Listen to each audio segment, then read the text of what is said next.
Welcome back, anglers. I'm the survivalist, and we return to Call of the Wild, the Angler. So, reading up on trying to catch this bluegill just to get this mission out of the way, and then we're not going to do any species tutorials again. It seems like there's actually a different bait to use than what it actually tells you to. Like, instead of the bloodworm, redworm, hot dog, apparently bread is supposed to be one of the better lures or bait types to try using. So I'm just going to quickly fast travel back to the outpost, go into the storage, take out the bread, swap that, what have you. And we'll hopefully just get this one kicked out and then see what else I want to go after and do. Rods, we sell them. Welcome to Taylor's Tackles. Okay, yeah, so let's see. Storage. It is baits. That's what we need. Okay, yeah, so we need... Okay, right, I think I have to put in some inventory. No, take that out. I think those are... Yeah, so put those in. We don't need those. Rods. Yeah, put the greenhorns in. I don't need those out with me. Is there anything else I can just, like, put in? You know, I might put in the, this popper. Just, well, you know what? No, I'll keep that with me. I was trying to think if I should or not. Okay, baits. Okay, I've got room, so you know what? Let me take a bread out. Yeah, I'll put the waggler back in. I'll put all those in just to keep inventory room. Okay. I'm going to try again just back out to this waypoint, and... if that doesn't work... Oh, actually, hang on. Have I? Oh yeah, I think I've been at that little outpost. Should I try there, or should I... I'll try around the waypoint, but maybe I'll go up... Actually, like, upriver. And see. But yeah, reading up on trying to figure out, like, okay, what's the best bait for the bluegill? Bread was a consistent choice that that continually came up for it over and over again.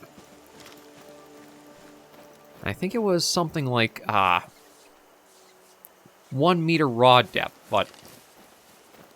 You know, maybe I'll try a few casts just right from this spot and see, was that really what the issue was? I also just want to make sure I am using... Okay, no, it's supposed to be hook size 10 with the bread bait. So we'll try that, see how it goes. But it really does feel like for a lot of these species tutorials, they might not have actually been tested. Like, what it recommends you use for them doesn't line up all that much with what you're actually going to get results with. It is bizarre. Well, we'll just try this for a little bit, a few casts, then work our way upstream, see what we can get. Up there, and again, once we can knock this tutorial out of the way entirely, I don't think going after any more of the species tutorials. It feels like they are not... They don't line up with what they recommend your gear to be for what you're going after most of the times. And then a little bit of a peeve I do have with Call of the Wild the Angler was I talked about them having that survey, like, from the main menu. There's also in the Steam news they were saying there was a survey to take. But if you actually go and do the survey, only like 2 to 3 questions out of like a 40 question thing are actually about how would you improve the game. That's it. There was a question that was, if there's one thing you could change about the game, what would it be? And if you gave low ratings for certain aspects of the game, why'd you give those ratings? That was all for trying to improve the game. There was more questions on what other outdoor activities would you like to see? Skydiving, BMX, hiking, like, it feels like it's more like a fishing survey. Well, not fishing as in this type of fishing, but fishing PH fishing. Just to get more information, try to dump another product out. This reminds me so much of what the survey that Call of the Wild had done a while ago, which then eventually, I think, led to the Angler. Which is not a good sign of faith from, like, trying to keep developing this game. It should have been much more focused on what aspects of the game could be improved, how could we improve them, and getting that feedback in. The survey just rubbed me the wrong way after doing it. It's not... It had so many questions that should not have even mattered or been on it, but... Again, I'm not sure how hopeful I would be for Might as well just pull this right in, because it's probably tiny little whatever it is. But yeah, I don't have a lot of faith for,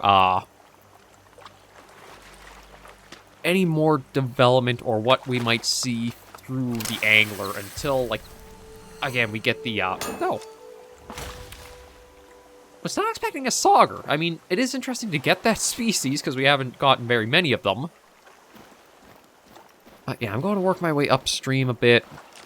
And it's just disappointing to see, like, constantly that's how the games almost keep seeming to be developed. Like, Call of the Wild, the Hunter, it feels like it just pumps out DLC that's broken on release. And then they'll bring it to a state where it's at least playable, and then they won't touch it again and dump out another DLC that's broken again. And if that's what's going to happen with Call of the Wild, the Angler, I ain't sticking around through that. Like, there are some neat systems in place for the game, sure, but it is frustrating to kind of just have this keep repeating over and over again. And, like, the focus isn't on trying to get the game good and playable so that way people want to recommend it and it said, oh yeah, this is a great fishing game, pick it up and try it for yourselves. It's more, dump the product. Let it do whatever it does. If it's broken, who cares? We'll fix it slowly. It's just, it rubs me the wrong way after how Call of the Wild, the Hunter has been handled. Like, first release, it was a pretty great game and enjoyable and that, but every single thing following it was all paid DLC. And it wasn't even always working paid DLC either, because again, there were so many releases of it where it was just in a terrible state on release. Heck, I'm pretty sure majority of the DLC pages for, like, Call of the Wild, the Hunter are mixed or only mostly positive because of the state that they kept releasing in. So it does make me very wary for whatever we'll see with the Angler. It's more like just dump out whatever the product is if it looks good, but it does not play good, or it's broken on release. So, it's hard to say.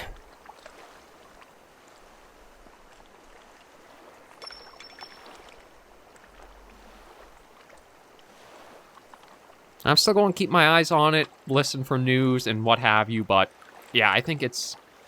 the Angler's on very thin ice. I think it's in a spot where it could easily fall right through and just be sunk, unless it's handled very carefully and correctly.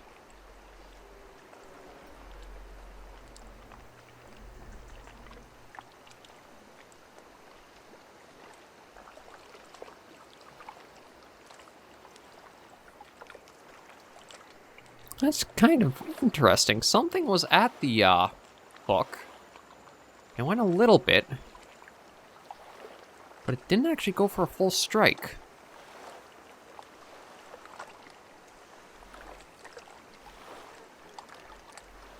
I don't know if it's possible it just nibbled the bait off or what, but...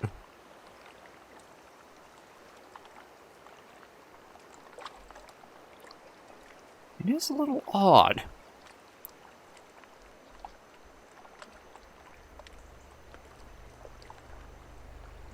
And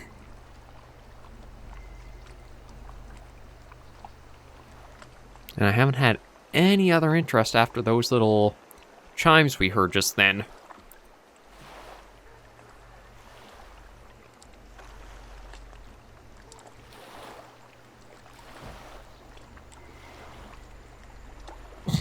Oh yeah, sure, have a fish jump right beside where the float is. That makes me feel like we're doing good. Yeah, that was a bit bizarre. I don't know if it's because, like, I reeled in at the wrong time a bit or what.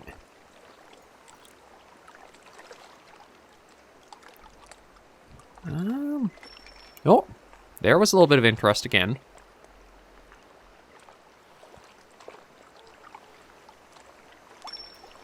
Oh, God, it's a bad habit of mine. I keep doing what. I am surprised that trying to set it reels the entire hook in, or like the entire line in. I thought it would just be something like it gives you a yank of the rod. But I'll have to try this again and see. I'm not sure what would have been like working at it. I'm not sure if we've had a species that's been so cautious before striking on a float line. I think maybe the channel catfish were? I know the bass, you can pretty much tell it's a bass right away, because the initial little interest is basically a strike and you're right away. But that slow, like, little peck, maybe that's what the bluegills are like. And we'll try and see after we let this float for a little bit.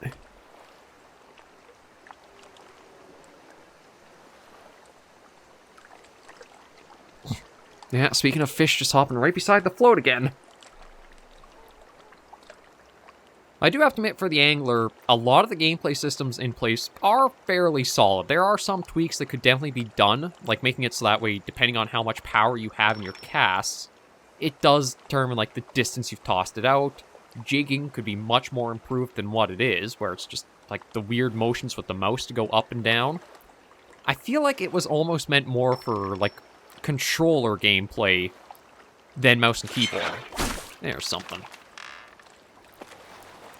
Like, to move the mouse up and down can be a little awkward, but if you were using a controller where it's just like controlling the stick to hold down for a moment, then push up, it's probably a lot different to feel out and play.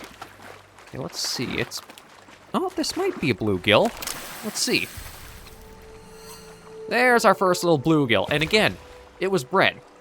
A bait that's not listed in the journal at all for them, but it's what'll get you them. Okay, the lake shore. So is this going to take us to the south now? Yep, it's going to take us south. So, actually, let me see. There is... of course, I'm basically halfway between both vehicle points. Let's just run our way down and see if we can hopefully get that. Okay, so we want to look for areas with vegetation, apparently, is the tip here. We'll see how true that rings or not, but I think the bread was the only difference that really was allowing us to catch them so much better. Like, I'm pretty sure we were using the hook size 10 with some of the other baits last weekend. It's just, again, it doesn't feel like it was super play-tested beyond your initial steps with the game. And there's some changes that definitely, I think, could be applied. One of them, which it still is bizarre to me that it is what it is that they have it so, you can't set the time of day for when you want to go fishing at. You are basically locked up to, you can only fish, or you have to let time go by in the game through its own day-night cycle if you want to go for, like, say, nocturnal species, like the sauger or the mountain whitefish. You can catch some outside of those times of day, like we just did this episode. But if you're trying to actively target, like, say, a gold or a diamond quality of those fish, you basically have to let the game run for a few hours before, or maybe a couple of hours until it cycles to the night. But then you've had Call of the Wild, the Hunter. You can set the time of day whenever you like, as long as you, like, just go to a bed. It's one of those weird choices that just kind of makes you stop and ask, why is it so different? Why is it not the same? But yeah, this is where it's basically wanting us to go and get a catch from. I mean, for saying that there's a lot of areas of vegetation, there's not that much that looks like it from the lakeshore here, does there?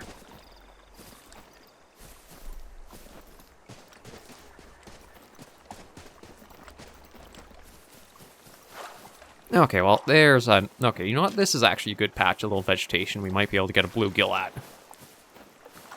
You know, I'm not sure what that little fish is right there, but I'll just try the hook, or try it right here. See what this might bring in. And then, once we do have this one done, I want to see how much money we do have for the shop. Because now we're starting to get into where the gear is going to take a lot of credits to purchase the good stuff. There is still that one little pond way up in the area to try going for. Oh, I think that's actually a bluegill right there. Is it? Or is that a perch? yellow perch. Okay, just a little bronze thing. And we got 0% towards, like, mastery of any of this stuff. That's probably because the size is so small.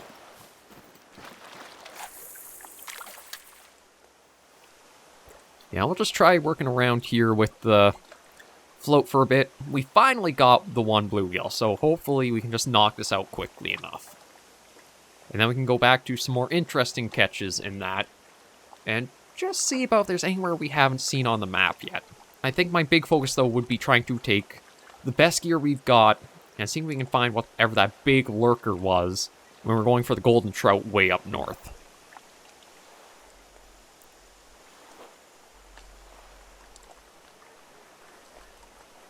Because that thing was pretty big to... it's a bad habit of mine. That might have been a little too far out, but I guess we'll wait and see. But I've got to remember, just a little ding-ling-ling does not mean a strike. I have to wait for basically the big, bright yellow banner to come up, then do it. I guess it's just, I have an itchy trigger finger.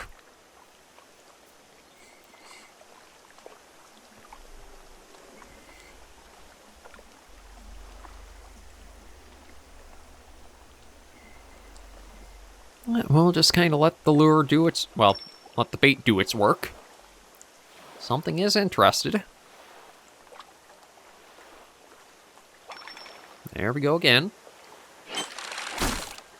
Okay, with those two strikes, it might be a perch or... actually, there's a little bit of a resistance, so I'm not sure what this might be. Maybe it is a bit of a... actual... it is a bluegill, I think. That looked like little disc shape. Let's see. Yeah, bluegill. Silver one, actually. Okay. And there we go. So, what I'm going to do is take us back... should I do back there? Should I... you know what? I might actually come up here first. I'm going to come up here. We're going to swap out our... set up a little bit on our line. Because we are going to change this to the spinning. I'm trying to remember. Max line strength. Yeah, we want the best of the best we got right now.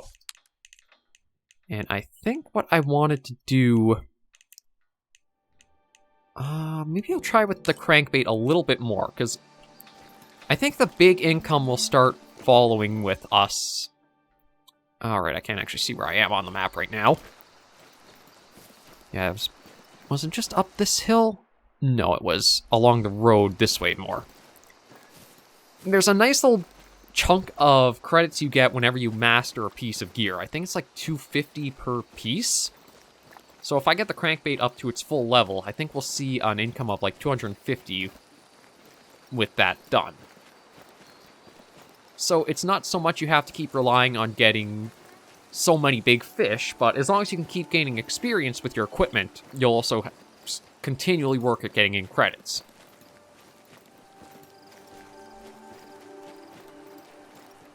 Yeah, it's just along the road and right over here. So I think for the last little bit, I'm going to try and see if I can get anything big from this little pond here. Figure out what that monster was, if possible. And then from there, maybe we'll take the vehicle and go off somewhere we haven't been before. Like, we did kind of do a little bit... it was over here we did a little bit. I'm trying to think there's anywhere we haven't really seen yet. Like, we could try going way upriver. There is this little lake up here we could try hitting. Though maybe we'll try working down to the south here, because we haven't seen anything down that way yet. Some interesting animal sounds in the woods. Well, let's just try at this lake again and see what we can get.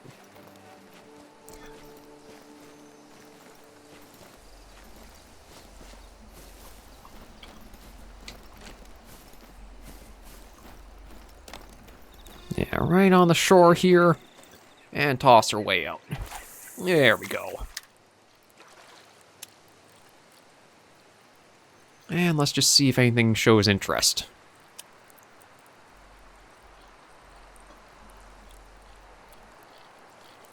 Okay, I'm going to let the lure rise back up and then let it go back down.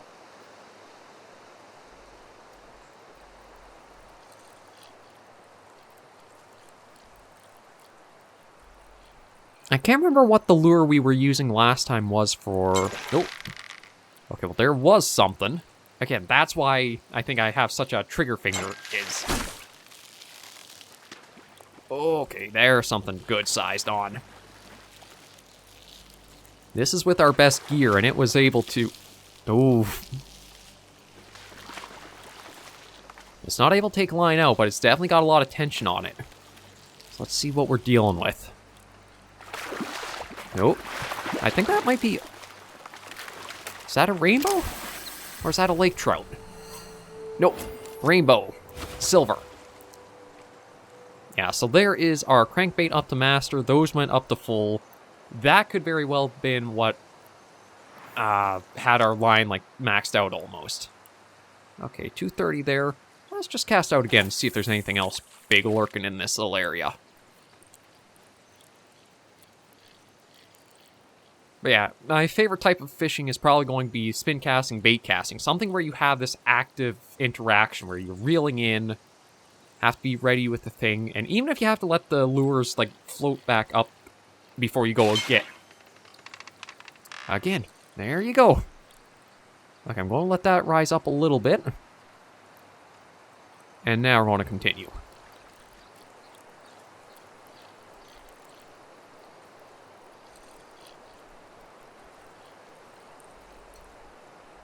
Yeah, I think the big thing is just going to be working back and forth to let the lure rise all the way to the surface and then be able to drag it down.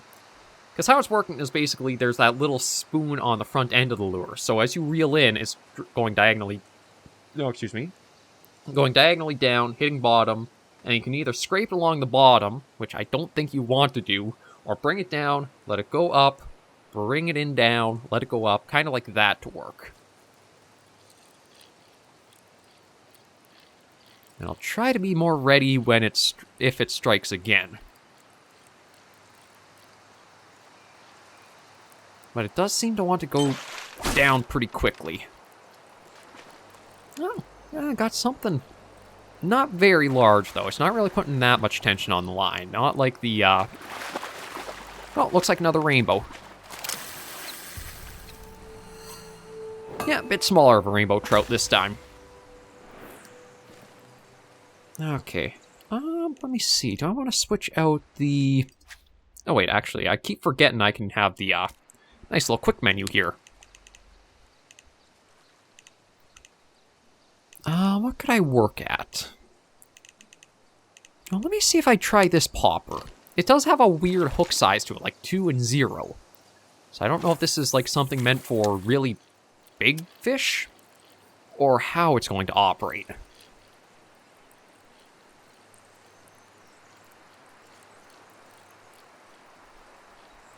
But we have had pretty good luck with the popper lures for a lot of the fishing so far. So we'll see what this bigger one might possibly get us. Yeah, if anything. I'm kind of curious. Does that sink at all if I let it? No, it stays right on the surface, or almost. Okay.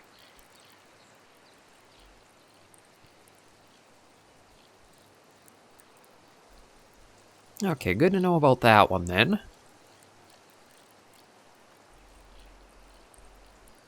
I was hoping to have seen something show interest, but it could be... Maybe the hook size is too large.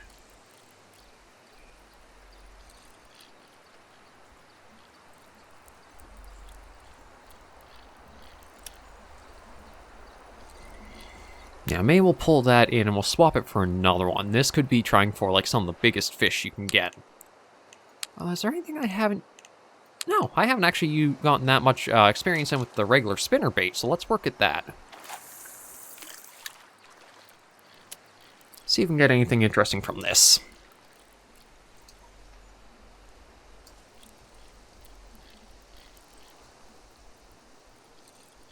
Yeah, the spinnerbait, I'm pretty sure you want to keep it constantly reeling in for it to work as it will. No, and I might have something coming in. I think it's another rainbow. You can see it out there. maybe just a little bit of it. Okay, so it did try striking, but I wasn't able to set the hook. Might still be able to get it on, though.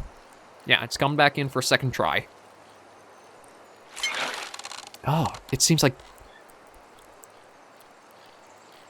just not quite able to get it to fully set. Is it going to try for past 3? I think so. Yeah, there you can see it coming in at the surface.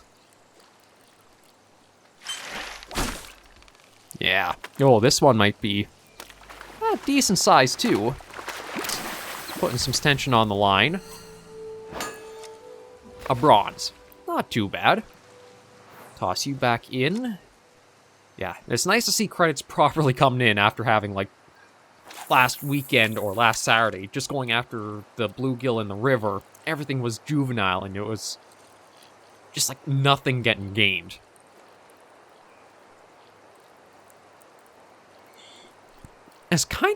It's nice to see, like, the different species do have different habits of how they'll strike.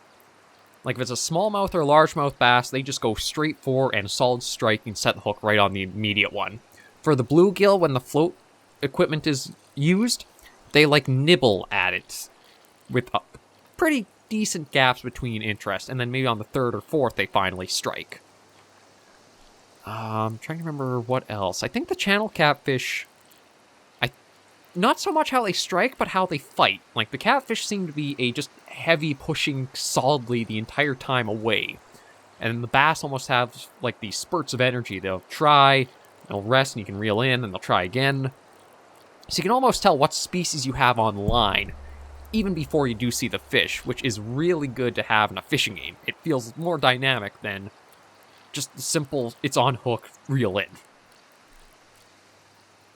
Yeah, doesn't seem like there's anything interested in this cast for it.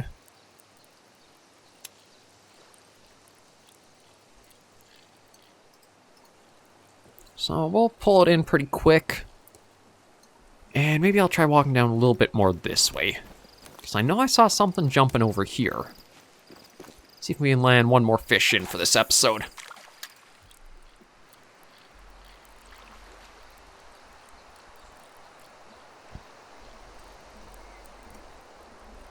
Let's see if anybody's eager for a bite.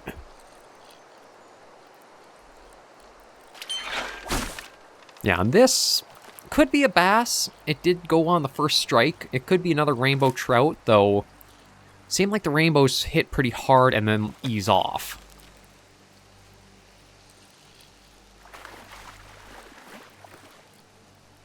Looks like it was another rainbow. Yeah.